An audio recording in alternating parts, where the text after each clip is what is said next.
Enfim, o que acontece é que em 94...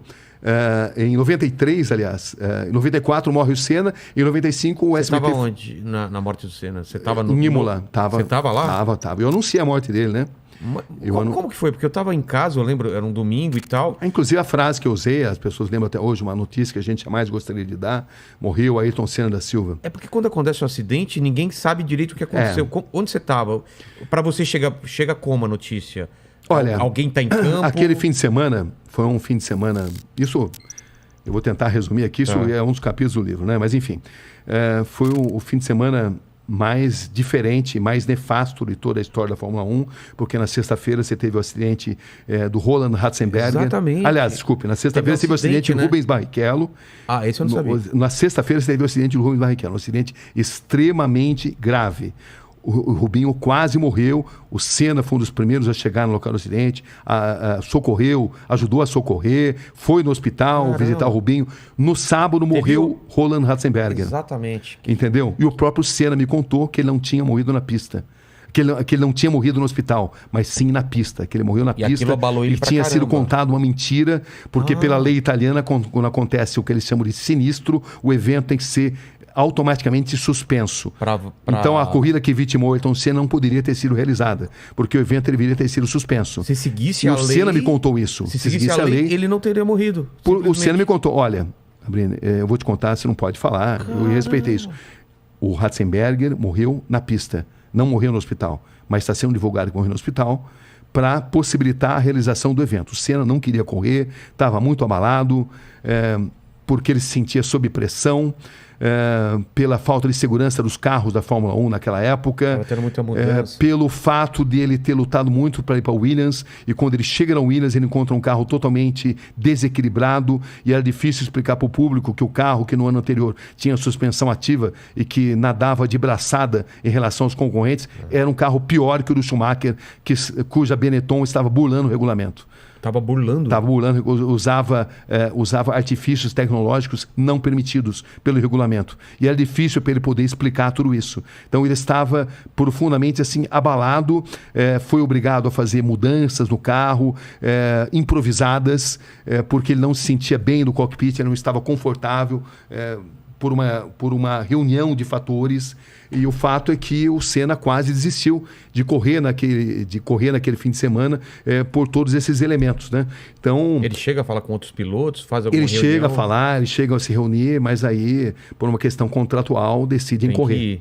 Decidem que tinham que correr. Então você tem aquela célebre imagem dele que está totalmente contrariado. E contrariado também porque ele tinha um carro inferior ao do rival. No braço ele conseguia as pole positions. Ele não tinha marcado um único ponto, era a terceira corrida da temporada. Nas duas anteriores ele não tinha feito um único ponto, que tinha sido no Brasil, em Aida, no Japão. Ele tinha sido pole position, mas tinha quebrado.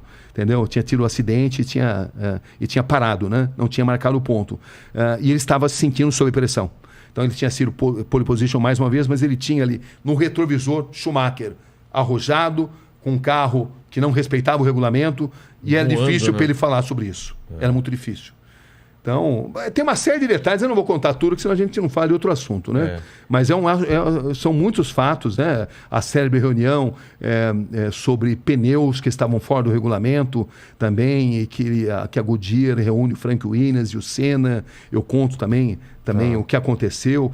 O fato é que a cabeça do Senna estava muito abalada, porque uma gambiarra tinha sido feita no carro, porque o carro era inferior e porque essa sucessão de acidentes tinham mexido com o emocional dele, né? O acidente gravíssimo do Rubinho, que por um triz não morreu na sexta, o acidente fatal do Roland Ratzenberger, enfim, era um piloto muito diferente daquele que a gente estava acostumado a ver e sob imensa pressão de vencer. Total. Porque patrocinadores pressionavam, a torcida pressionava, o mundo pressionava, porque ele era o melhor piloto. E ele não sabia como explicar, como falar para a opinião pública a situação que ele estava vivendo. Como é que ele vai explicar com um carro que no ano passado não dava nem graça, né?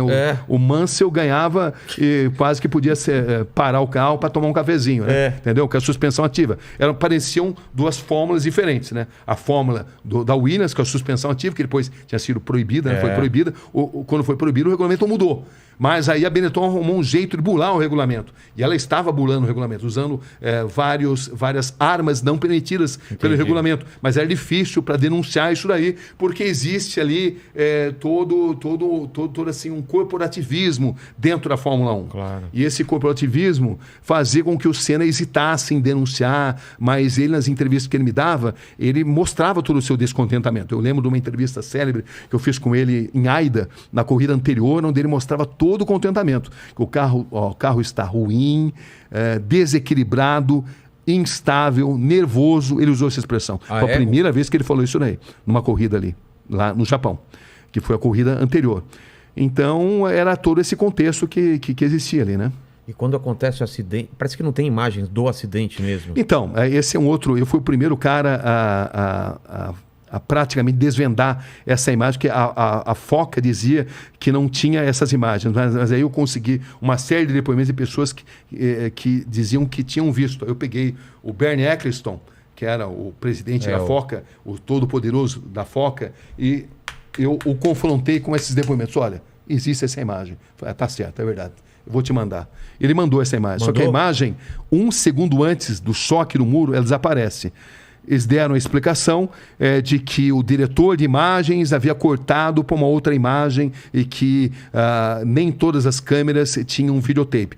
Muita gente não acredita nisso, o establishment estranho, né? Não acredita, da mesma forma que muitos pilotos afirmam textualmente que o Senna morreu na pista. Nicola Larini, por exemplo, agora quando fez 20 anos da morte, me deu uma entrevista histórica muito importante também, onde ele afirma textualmente que, por tudo que ele sabe, o Senna morreu na pista e que isso não pôde ter sido divulgado exatamente por as razões que eu mencionei aí, né? E que a corrida teria que ter sido paralisada e também havia um protecionismo ali para o Williams. A Williams não teve culpa da morte do Senna. O Senna sabia dos riscos que ele corria, mas digamos que haveria um risco maior se esses fatos aparecessem, né? Então, o establishment da Fórmula 1 se protege, um protege a do outro para evitar que determinados fatos apareçam. E eu, nessa fase, eu trabalhei muito nas investigações. Essa imagem eu fui o primeiro a mostrar, como fui o primeiro a mostrar a imagem do capacete do Senna, que ninguém mostrava também.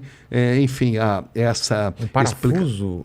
O braço da suspensão. O braço da suspensão, né? O braço da suspensão que se rompeu, exatamente porque o carro estava instável, o braço da suspensão se rompe e ele vai direto contra o muro da Tamburello, né? Uma cena muito estranha, era uma curva de alta velocidade, onde ele bateu numa altíssima velocidade, mas o Senna não tinha um ferimento no corpo, ele só tinha no cérebro, entendeu? Porque o braço da suspensão, quando se rompe, ele se transforma numa lança, que entra e sai do capacete, num diâmetro muito pequeno, um tamanho muito reduzido, e que o Senna teve má sorte. De outra forma, ele teria saído andando dali, entendeu? Porque ele não tinha outros ferimentos no corpo. Não foi um impacto... O que se acredita é que o fato do braço da suspensão ter se rompido, ele se transformou numa lança que entra e sai do capacete, num pequeno orifício, muito pequeno, eu vi ali. E essa imagem do capacete, que também não era revelada, que eu fiquei, como eu te falei, muito tempo ali investigando isso, mostrando isso. Quem tiver interesse em ter mais detalhes sobre isso, está tudo nesse livro aí. Tem muita coisa que jamais poderá ser divulgada, né? Como também tem a história do cara que filmou lá o corpo do Ayrton Senna no Instituto Médico Legal e tentou vender e foi repudiado. Claro. Você não pode mostrar uma imagem dessa. O que vai se ganhar com isso? Nada. Não. Então, né? Mas enfim, tem todo tipo de história